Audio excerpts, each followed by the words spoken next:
What's up, everyone? Howard Kingston here, entrepreneur, marketer, and co-founder of Growth Velocity Academy. What are the three biggest marketing mistakes I see people make, and how can you avoid them? Don't forget to check out this episode. It's going to be super useful for you. And also stay to the end because I'm going to be sharing with you a free training where I kind of step through a lot of the key principles I'm going to be talking about in deeper level. And I'm going to be giving you the access to that training for free.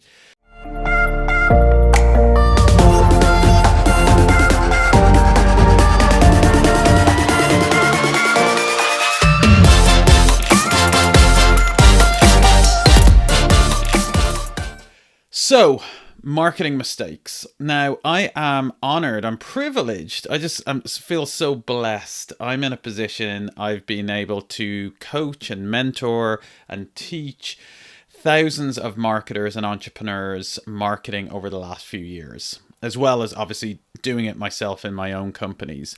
And what that gives me, it gives me a vantage, kind of allows me to kind of see a lot of different data points. And I see that there's these common mistakes that I see popping up time and time again. Just last week, I was working with a startup accelerator. I work with a lot of different startup accelerators, and I was meeting this entrepreneur, and he's got this really exciting business, and started kind of going through. I've got a couple of questions I always run through with people, and again, the same stuff was coming up again, right? And it's just really avoidable. And here's the thing: it's usually what you might say the foundational or the easy stuff that people make mistakes on rather than the really complicated stuff. Usually, especially with like SaaS and, software and high growth companies, like they're really good on some of the smart stuff, but it's actually the foundational stuff that they make a lot of mistakes and they get tripped on. So that's what I want to talk about in today's session. So tip number one, or mistake number one to avoid, is don't be a magpie. Guys, I get it. There's loads of shiny objects out there. No doubt you're reading TechCrunch and you've got a load of different tools that you wanna try, and maybe even use things like AppSumo. And you've got this collection of different software tools that you can try.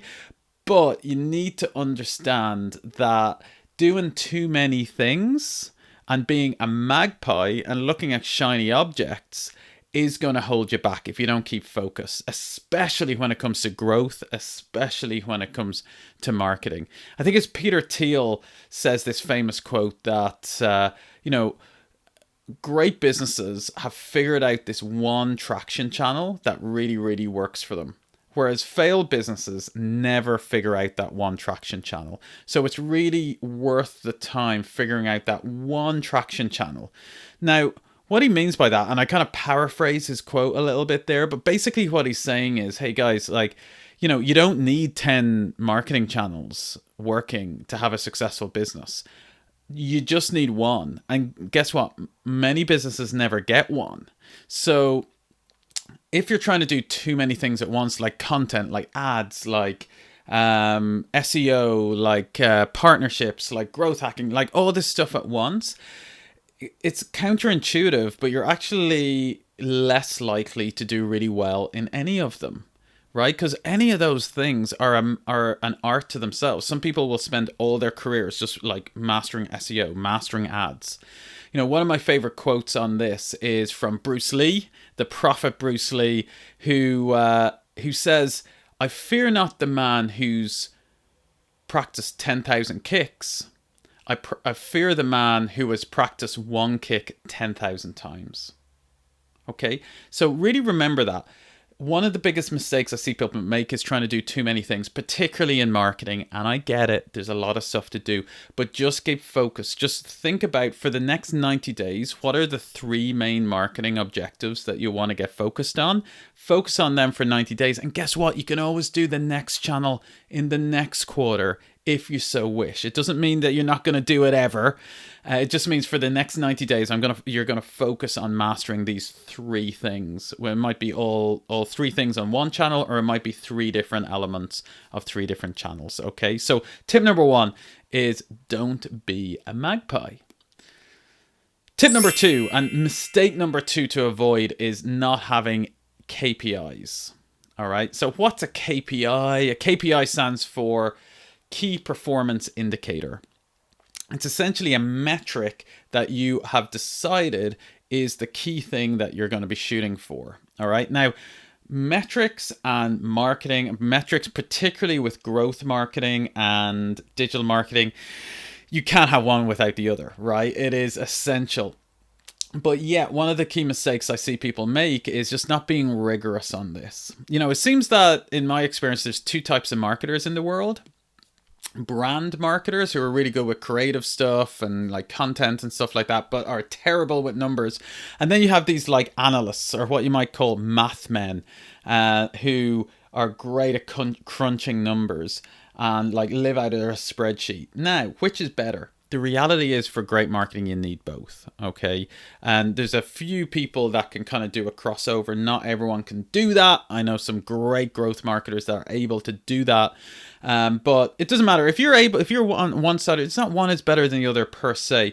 But the key thing for you to remember is, no matter which side of the fence you live on, if you're not really being rigorous with your marketing and growth efforts when it comes to having KPIs that you're shooting for, you're going to make big mistakes, and it's not going to be that effective. Let me tell you why. Okay, so imagine you're going on a holiday, right?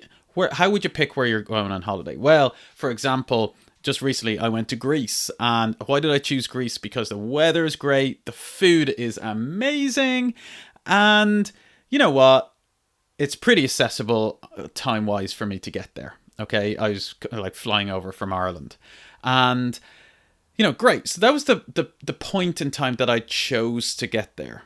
Okay, so and then from there, I decided, myself and my fiance at the time, now wife, decided, okay, let's go there. So from there, then we decided, how are we going to get there? Okay, we started looking at planes, and we found there was one plane that got us there at the time and within budget that we wanted. Great. And then once we had booked the plane, we started thinking about, okay, how are we going to get to the airport?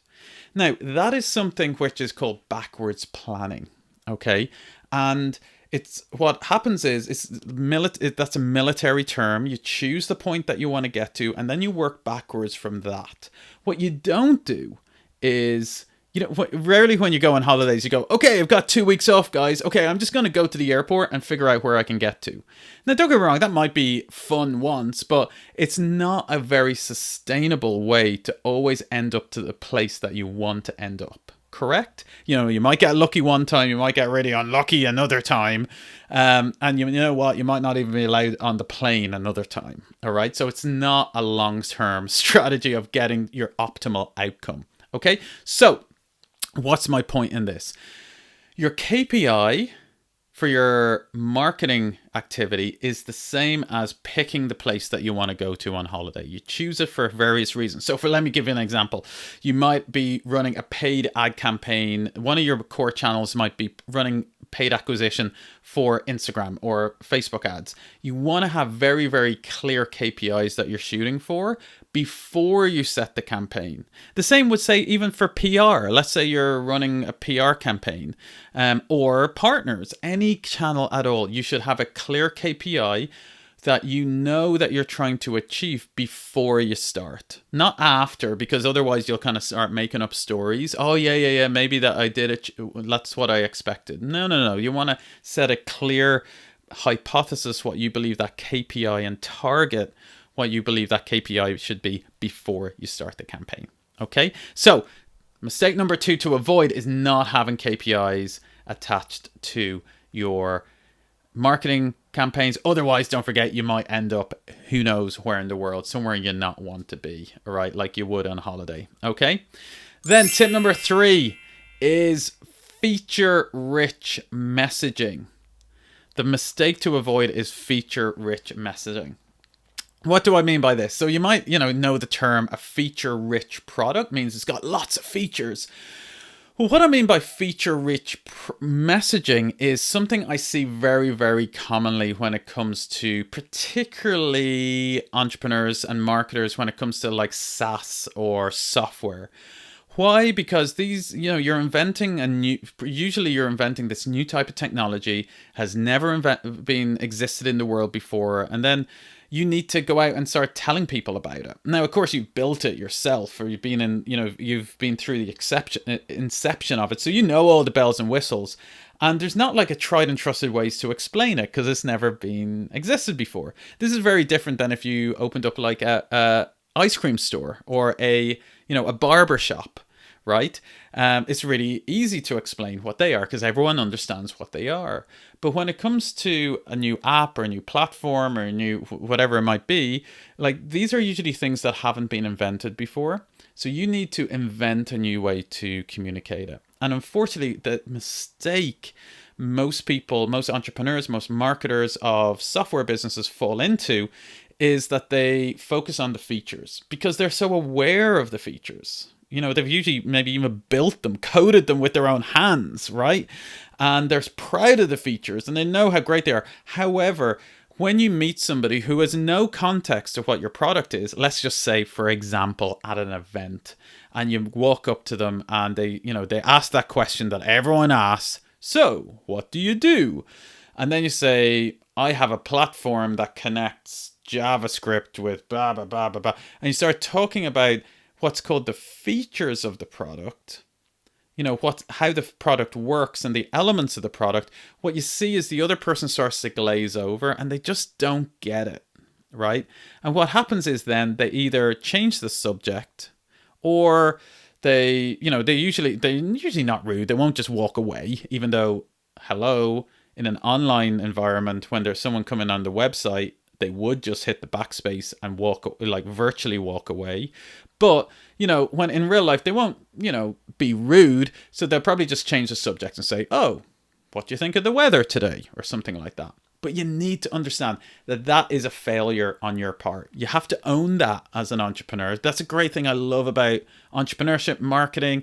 It just pushes you to be great at what you do. And you need to own that because you have to understand if you had said different words and communicated your product in different ways, then they would have reacted differently.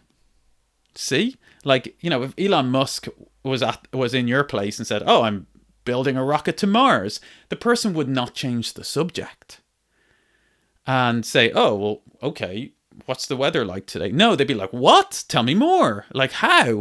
When? And sure, that's an extreme example, and you might not be sending rockets to Mars, but you have control of saying words that will make someone go, what? Tell me more. Hey, come and meet my partner. They're a writer for TechCrunch. Or, hey, you should really speak to my business partner because we're on the lookout for something like that. And that's the key thing. Now, when I said at the start, feature-rich messaging, the difference is this. There's a difference between something called features and benefits when it comes to messaging. All right. And the famous story of this is this guy called Theodore Levitt famously said that people don't, when someone is going into a hardware store to buy a drill, say a drill bit, okay, they don't go into the store. They don't want a drill bit, like a bit that goes into a drill. That's not actually what they want. They don't want the drill bit. They want a hole in the wall. You're buying the drill bit because the result you want is a hole in the wall, okay, for your drill. And actually, to take that one step further, people don't want a hole in the wall. They want to hang their painting that maybe their family have been asking them to hang. And actually, to go one step further, they don't even want the painting on the wall. They want the feeling that of their family saying, you're great at DIY. Thank you. That's actually what they want. Okay. And that's an example of buying a drill, but you could use the same for Uber or taking a cab like Uber or buying a car. Like you don't buy a car because of the engine, the 6-valve engine. Well, unless you're an outlier, like most people don't. People buy a car because they want to get somewhere whenever they want to and maybe look cool to their friends. That's actually what people want. So my challenge to you is stop talking about features and start talking about the results that people want in the end, the benefits. Now, if you want to get some inspiration on types of benefits and how people name things as benefits, just go down to your bookstore and have a look at the different books, especially in the non-fiction and the business area. And most book titles are written in a benefit-driven way, right? You won't hear people talk about, like a book on, say, Facebook advertising won't kind of list like how to set up the pixels on your Facebook ad. There won't be a book about that. There'll be a book on something like world class grow your business through Facebook ads. There'll be something which is far more benefit driven. All right, that's not a great example, but you get my point. And if you do want to see some examples, check out either Amazon website or check out your local bookstore, and you'll see examples of people doing this in practice, and try and model that for your own company too. You have to do that. Okay, otherwise you'll fall into that last mistake that I've just been talking about, which is feature rich messaging. All right. So guys, I've just been sharing in the last few minutes about the 3 main marketing mistakes I see SaaS and software and high growth companies make when they're going out to market. And this is from me speaking to thousands of different marketers over the last few years. So this is the theme. And they are: 1, don't be a magpie; 2, get your KPIs on point; and 3, don't have feature rich messaging. Now, as I promised at the start of this episode, I have a gift for you. You'll see in the comments, in the show notes, there is a link to a free training, a 17-minute masterclass, which is incredible. Really kind of distills a lot of what I believe to be true when it comes to growth and marketing this year. And I really recommend you check it out. It'll allow you to fast track and really eliminate a lot of the mistakes that a lot of people make. I don't want you to make them too. And if you know anyone that would be valuable in hearing this message, who are trying to start marketing for the first time, do share this episode with them. It will really, really help them, because I'm on a mission to help 1 million people live a better life through impacting the world with their businesses. So please do spread the message, and we can help impact more people. Okay, guys, peace out. This is Howard here, and I'll see you in the next episode.